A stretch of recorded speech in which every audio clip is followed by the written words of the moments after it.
Recording. Gonna jump right into it here for race 5, season 1, attrition 101 at Charlotte Road. Gonna have a strike right here on our bright green, lime green, really bright, really green. You can see it's just a lot of hard inputs, hard accelerator, hard brake. That's just that's a bad recipe, which turns into that right there, which is just simply an avoidable contact. Okay, pace car is getting ready to come off, and we'll see the red car up ahead. One is leaving a nice break there. They're slowing up and leaving a nice large gap in front of them so they can get on the gas and get that run at the start. I've mentioned in the current sporting code for iRacing that is a protestable offense for getting anticipating the start and leaving a gap and getting your velocity greater than that of the pole sitter in order to get that early run. And in this case, what it did is it also damaged 3 cars behind you before we even start the clock on a 101-minute race. And I'm not going to throw a protest on this because it is kind of a new adjustment to the sporting code for iRacing. It's been written in the last few months because of the high rate of occurrences of this taking place in the simulation official series races. Also incorporated in that ruling is passing on the left-hand side prior to the start-finish line and with the green flag and all that is also deemed protestable and penalty, whatnot. So essentially, a lot of times on the starts, people are staying to the right because passing on the left is prohibited at the start of the race. I'm just watching that again. That's just from the front view of the car is getting that protest, damaging all 3 of those, and then taking a nice dive up the front here as the green flag's getting ready to go.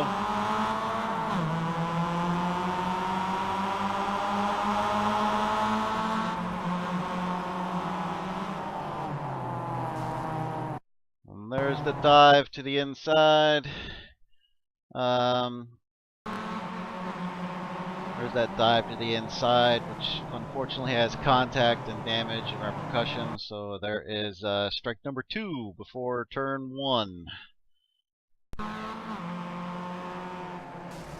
Here we are still on lap 1. We've got some weird occurrences here.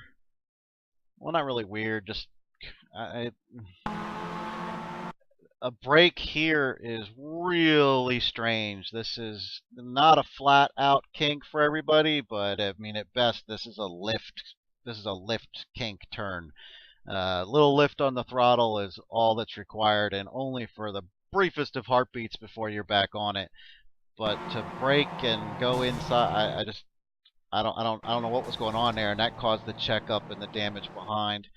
I can't throw blame on that because maybe you just aren't more comfortable with the kink. You didn't do anything wrong. It was just unexpected, and everybody could show more caution on lap 1. But I don't see a blame or a strike resulting from this. Okay, 2 things are about to happen and go wrong here into this corner right here. Lego gets on the brakes hard, and the car doesn't turn despite steering input trying to get it to turn, so it kind of washes out and slides past the turn-in point, while our white car goes in kind of deep, leaving room for the inside, and then turns in, and we have a coming together. So at best, I can mark this as a racing incident because there's room is left on the inside, room was attempted to be left on the outside, but you'll see that the Lego car just it locks up that front end a little too much, and its steering input goes away. So we have a contact that ends up into a spin and then a collection from behind or of behind.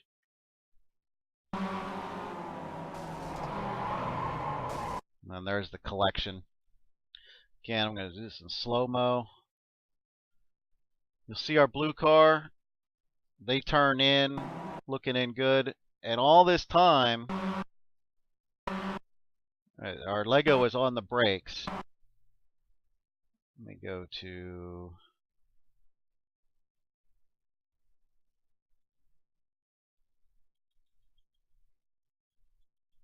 Frame, frame, frame, frame, frame, frame, frame. Actually, I thought he was on the brakes earlier, and that must have just been the lights there. I know I looked at this in detail, but there he is. So he's on the brakes, and he's turning right. It just doesn't turn.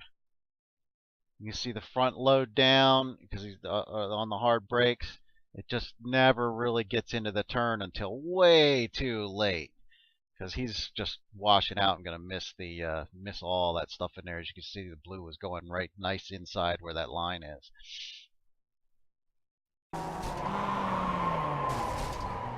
And then I'll just let this play out because our next incident follows on this questionable track reentry. And then we essentially have another kind of washout. White car leaves enough room. Granted, he's more than surprised here. We've got the track. He's got room. He's got a good line. We have some netcode. Netcode does not absolve penalty punishment. And Legos is just on that line to go from the inside to the outside. I mean, there's room left by the white car, and it just washes out. Another thing to note here is, as I mentioned, questionable track reentry. There it is.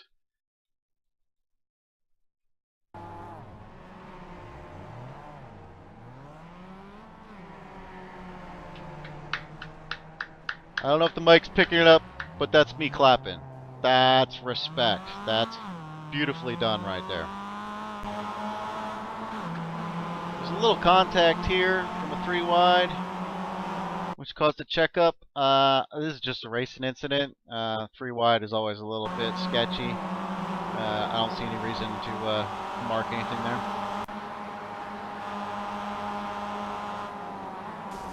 Bonk. Just an avoidable contact. I gotta throw a strike on the white car here, just because it was avoidable. This is a bit of a two-parter.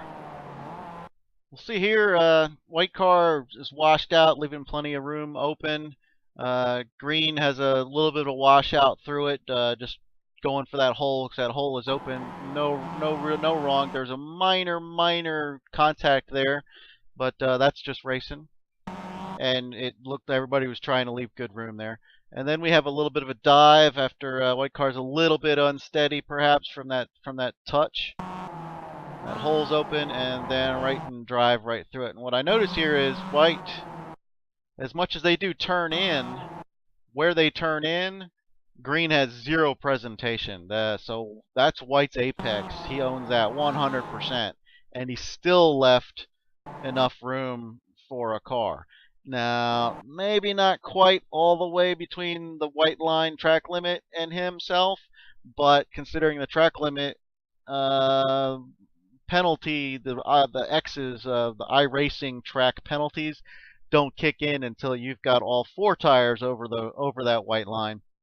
Granted, you should still leave room to the white line between, but essentially in this situation, he didn't have to leave any because that whole apex, he owns it. Let me just did that work? Yeah. In there, he's already turned in, and that's zero presentation. So that's his apex, and he still left room, and then you just accelerated and pushed him right through it. So strike on the green.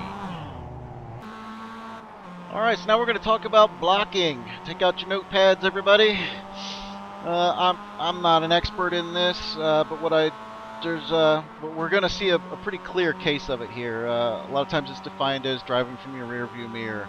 We also have a situation here on an oval straight where one may choose to go left and right to break draft, so to speak, which is really important when you're in your NASCAR cars with thousands of horsepower, but an underpowered convertible with no aero package.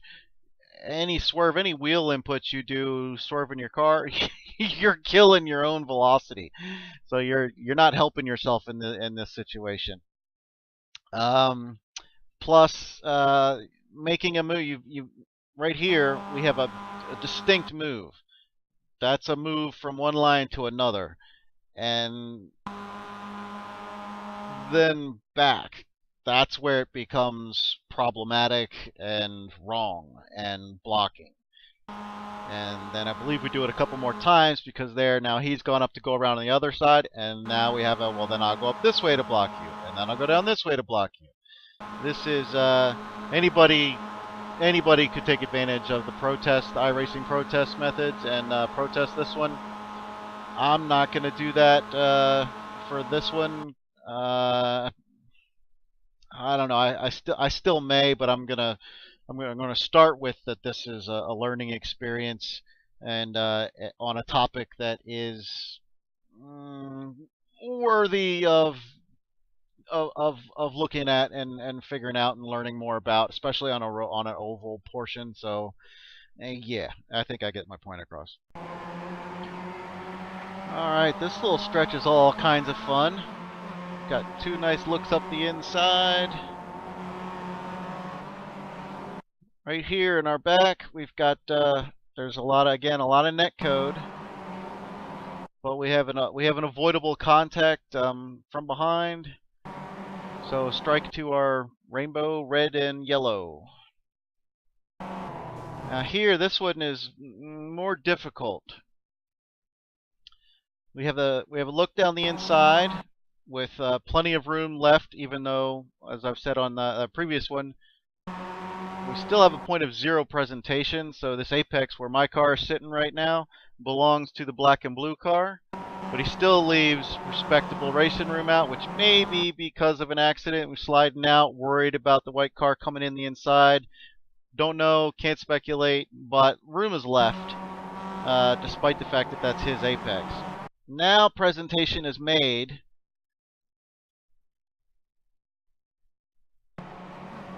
Not exactly good presentation, and it was even backed out of shortly, and then just thrown up the inside. That camera. And again, we also have, there's still room on the inside left by the black and blue car. He does have a turn in, but there's room for a white car in there, and the white car's angle is pretty much an intercept course at this point, an accidental contact, but one that does deserve a strike here on the white.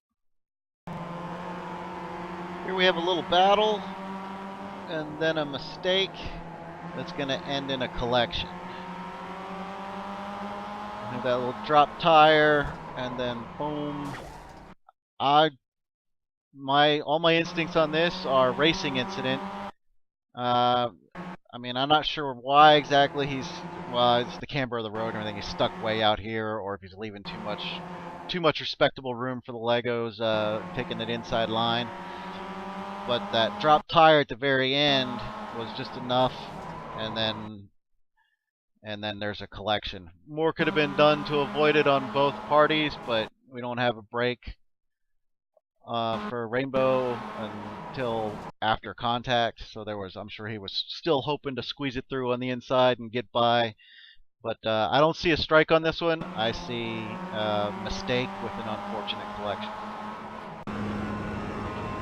Comes Chapo's home stretch to the finish line, to the checkers, and his nice enjoyable little celebration here at the end. Congratulations, Chapo. Beautifully performed race, 0 incidents, pretty much led almost all the race, like 65 laps, I believe. Well-deserved celebration here at the end. Again, I got 9 strikes against 7 drivers, with 1 drive. So it's 1 for versus 6 drivers with 1 strike, and we have 3 strikes versus 1 driver. And I'm very sad to see this because he hasn't been with us. He was with us very much in the exhibition season, and he was one of our safest drivers. And he's been missing here for a few weeks for our official season 1. And myself and many others were very happy to see him back, and just maybe not quite into the swing of things, and to get an unfortunate 3x. 3 strikes in 1 race, which is designed to not be able to do that. You've got to screw up in lap 1 in order to even be capable of getting 3 strikes. So I'm sad to say that that happened, but that is a single race ban, which you can contact me to go through the details on that, on how to serve that properly, because you'll need to qualify for a race and then not actually not take the grid and not participate in it in order to serve that penalty. Other than that, it's 6 drivers with a single strike, which I know we all are. I'm pretty sure we all know how to serve that one. But if not, get in touch with me. I'll go over it in detail and we'll clear that up. And of course, it is also written on the described in detail in the rules and regs on our little home webpage, which I'll also put in the description here. Uh, yeah, let's bring an end to this one before I hit that 20-minute mark. Actually, before I hit that 16-minute mark. Practice smart, gang.